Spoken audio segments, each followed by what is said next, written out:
இன்றைய முக்கிய செய்திகள். ஆட்சி மாற்றம் ஏற்படலாம் என்ற அச்சத்தால் பங்குச்சந்தையில் தொடர்ந்து சரிவு. முதலீட்டாளர்களுக்கு ஒரே வாரத்தில் 20 லட்சம் கோடி ரூபாய் வரை இழப்பு. ஹரியானாவில் காங்கிரஸ் ஆட்சி அமைக்க ஜனநாயக ஜனதா கட்சி ஆதரவு. சட்டப்பேரவையில் நம்பிக்கை வாக்கெடுப்பு நடத்த ஆளுநருக்கு கடிதம். சிவகாசி அருகே பட்டாசு தொழிற்சாலை விபத்தில் 9 பேர் உயிரிழப்பு. காயமடைந்தவர்களுக்கு உயர் சிகிச்சை அளிக்க ஸ்டாலின் உத்தரவு.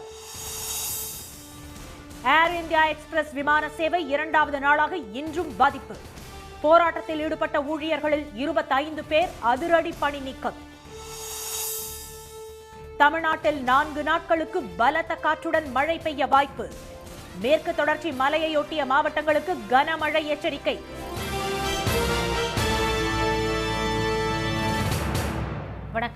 வணக்கம். ஹரியானாவில் ஆளும் பாஜக அரசு பெரும்பான்மை இழந்துள்ள நிலையில் சட்டப்பேரவையில் நம்பிக்கை வாக்கெடுப்பு நடத்த வேண்டும் என்று அம்மாநில முன்னாள் துணை முதலமைச்சர் திரு துஷ்யந்த் சௌதாலா ஆளுநருக்கு கடிதம் எழுதியிருப்பது பரபரப்பை ஏற்படுத்தியுள்ளது. 90 உறுப்பினர்களை கொண்ட ஹரியானா சட்டப்பேரவையில் தற்போது 88 உறுப்பினர்கள் மட்டுமே உள்ளனர். முன்னாள் முதல்வர் திரு மனோகர் லால் கட்டார், ராணியா தொகுதி சுயேட்சை எம்எல்ஏ திரு ரஞ்சித் சௌதாலா ஆகியோர் தங்கள் எம்எல்ஏ பதவியை ராஜினாமா செய்ததால் 2 தொகுதிகள் காலியாக உள்ளன.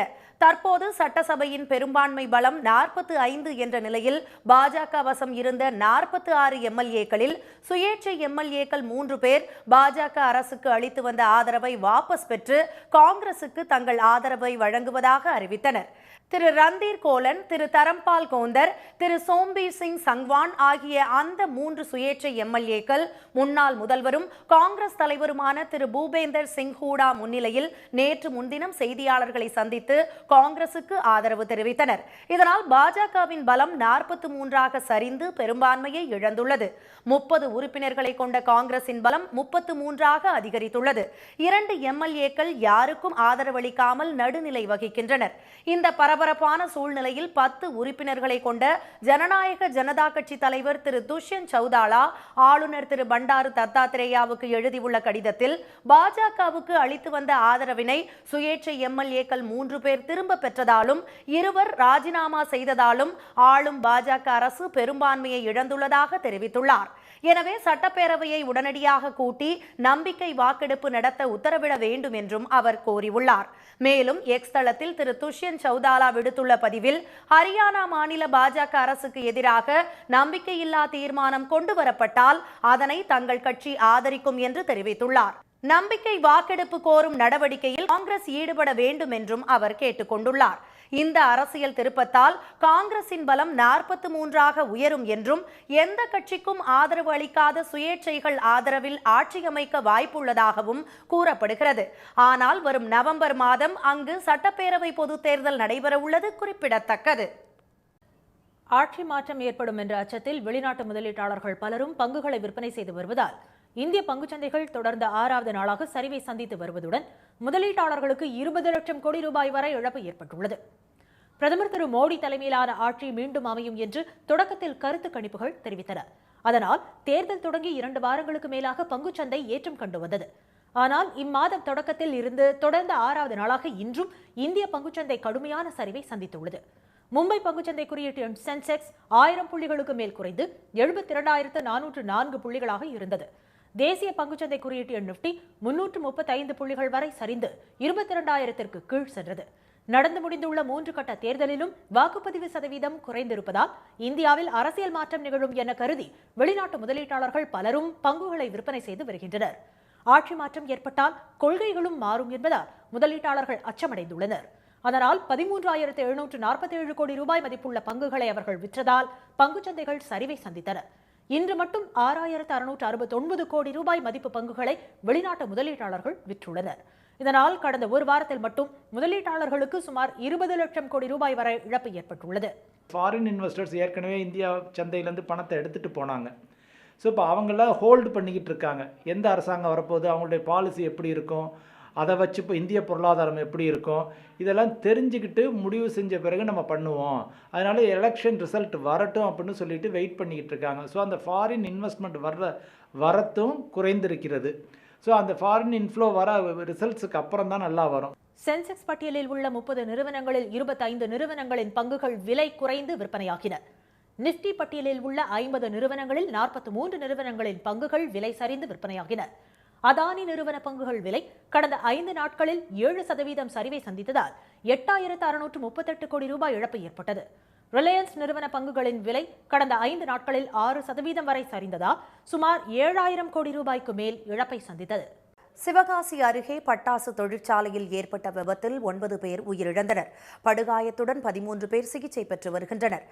செங்கமலப்பட்டி கிராமத்தில் சரவணன் என்பவருக்கு சொந்தமான ஆலையில் 50க்கும் மேற்பட்ட தொழிலாளர்கள் இன்று பணிபுரிந்து வந்தனர். அங்கு இன்று பிற்பகல் திடீரென மூலப்பொருட்களில் உராய்வு ஏற்பட்டதன் காரணமாக பயங்கர விபத்து ஏற்பட்டது. பலத்த சத்தத்துடன் பட்டாசுகள் வெடித்து சிதறியதில் 8 அறைகள் இடிந்து தரைமட்டமாகின.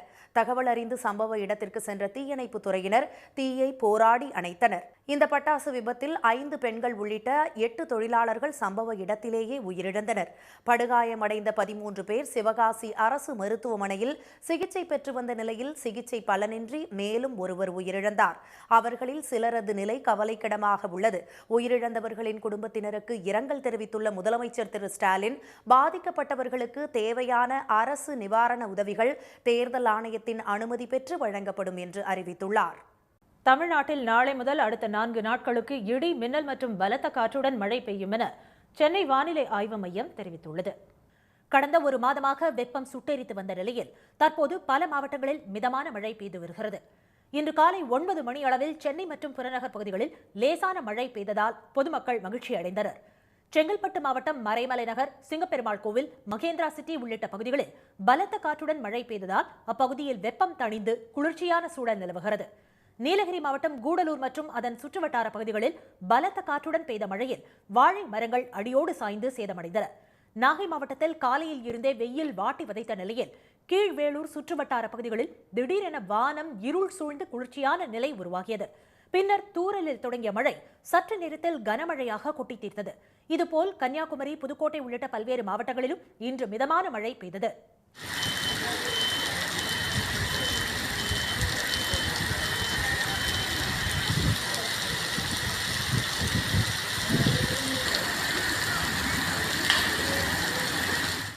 இந்நிலையில் தமிழகத்தில் அடுத்த 4 நாட்களுக்கு ஓரிரு இடங்களில் இடி மின்னலுடன் லேசானது முதல் மிதமான மழை பெய்யும் என வானிலை மையம் தெரிவித்துள்ளது.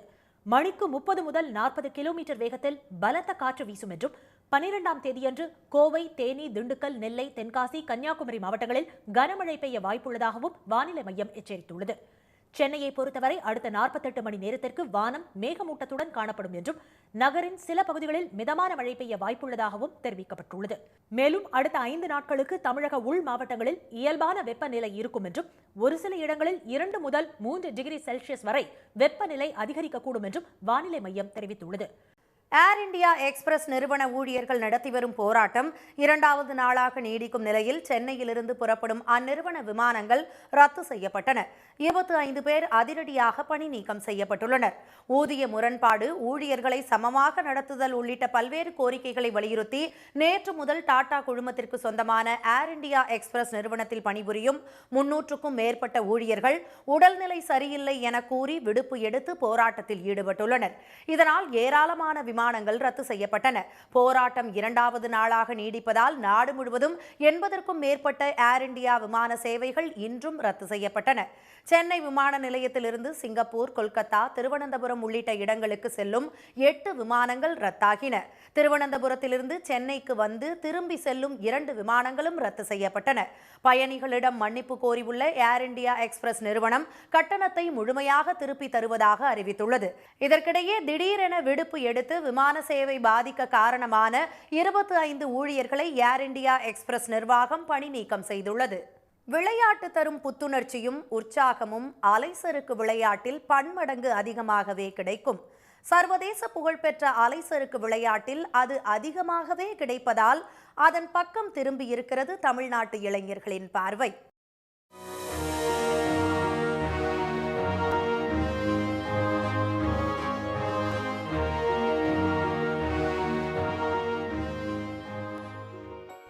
இது வெளிநாட்டு கடற்கரை ஒன்றில் நடக்கும் அலைச்சறுக்கு பயிற்சி அல்ல.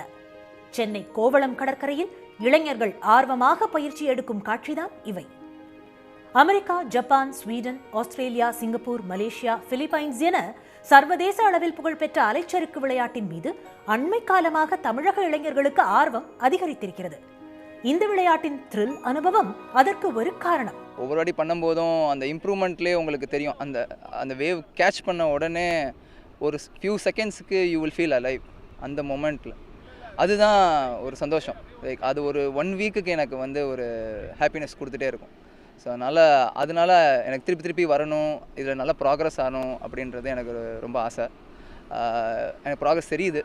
வெறும் பொழுதுபோக்கு அம்சமாக மட்டுமின்றி வேலைப்பளுவினால் ஏற்படும் அழுத்தத்தில் இருந்து விடுபடவும் உதவுவதால் அதிகாலையிலேயே ஏராளமான இளைஞர்கள் தொலைவையோ தூரத்தையோ பார்க்காமல் அலைச்சறுக்கு பயிற்சிக்காக கடற்கரைக்கு படையெடுக்கிறார்கள்.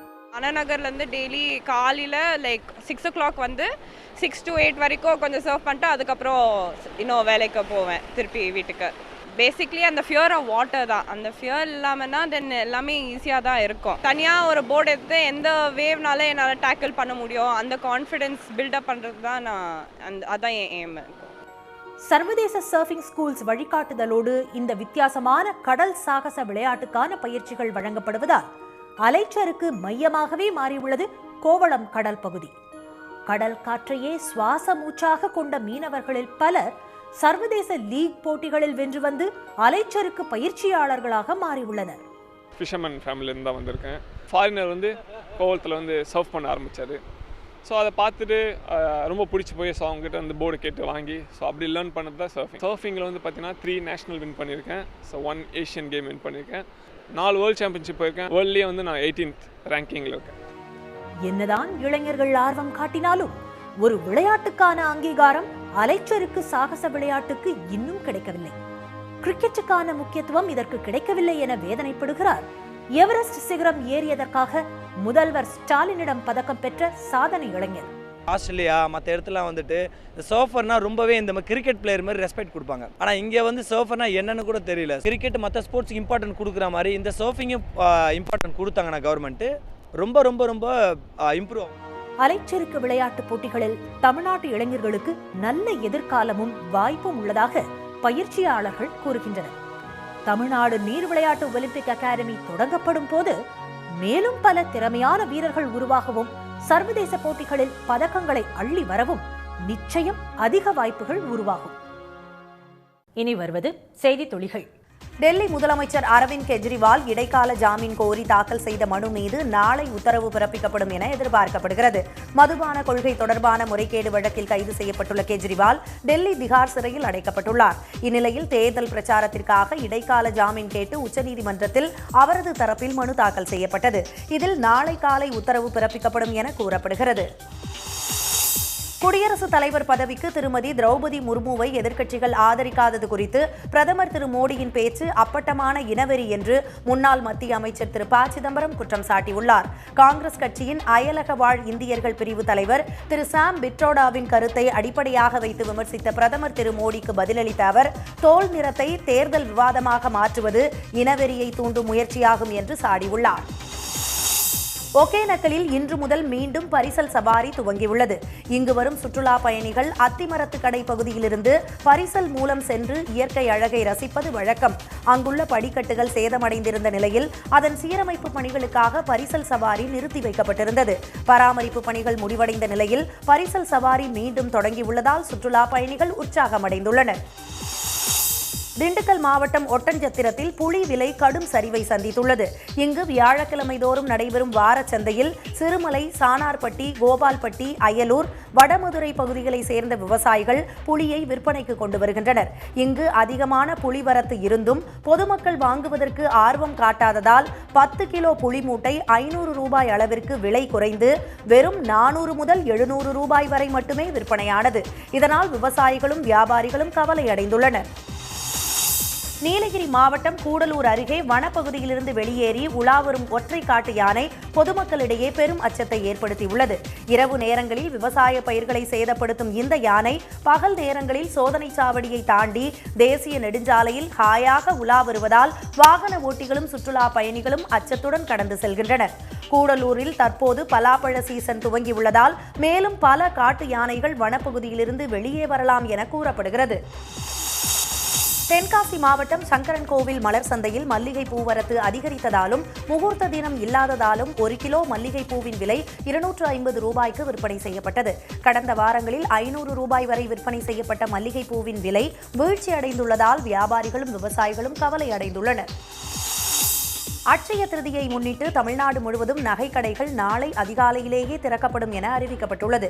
நாளை கூட்டம் அலைமோதும் என்பதால் அதிகாலையிலேயே கடைகளை திறக்க நகைக்கடை உரிமையாளர்கள் முடிவு செய்துள்ளனர். நள்ளிரவு வரை கடைகளில் விற்பனை நடைபெறும் என்றும் அறிவிக்கப்பட்டுள்ளது. இந்த ஆண்டு 20% அளவிற்கு தங்கம் விற்பனை அதிகரிக்கும் என எதிர்பார்க்கப்படுகிறது. சென்னையில் இன்று ஆபரண தங்கத்தின் விலை சவரனுக்கு 120 ரூபாய் குறைந்து ஒரு சவரன் 52,920 ரூபாயாகவும் 1 கிராம் 6,615 ரூபாயாகவும் உள்ளது. வெள்ளி விலை 20 காசுகள் அதிகரித்து 1 கிராம் 88 ரூபாய் 70 காசுகளாக உள்ளது. மீண்டும் இன்றைய முக்கிய செய்திகள். ஆட்சி மாற்றம் ஏற்படும் என்ற அச்சத்தில் இந்திய பங்குச் சந்தைகளில் முதலீட்டாளர்களுக்கு 20 லட்சம் கோடி ரூபாய் வரை இழப்பு ஏற்பட்டுள்ளது. ஹரியானாவில் ஆளும் பாஜக அரசு பெரும்பான்மை இழந்துள்ள நிலையில் சட்டப்பேரவையில் நம்பிக்கை வாக்கெடுப்பு நடத்த வேண்டும் என்று அம்மாநில முன்னாள் துணை முதலமைச்சர் துஷ்யந்த் சௌதாலா ஆளுநருக்கு கடிதம் எழுதியுள்ளார். சிவகாசி அருகே பட்டாசு தொழிற்சாலையில் ஏற்பட்ட விபத்தில் 9 பேர் உயிரிழந்த நிலையில் காயமடைந்தவர்களுக்கு உயர் சிகிச்சை அளிக்க முதலமைச்சர் ஸ்டாலின் உத்தரவிட்டுள்ளார். இத்துடன் இந்த செய்திகள் நிறைவடைந்தன. மீண்டும் சன் டிவியில் செய்திகள் காலை 7:30 மணிக்கு. செய்திகளை உடனுக்குடன் தெரிந்து கொள்ள சன் நியூஸ் தொலைக்காட்சி பாருங்கள். வணக்கம்.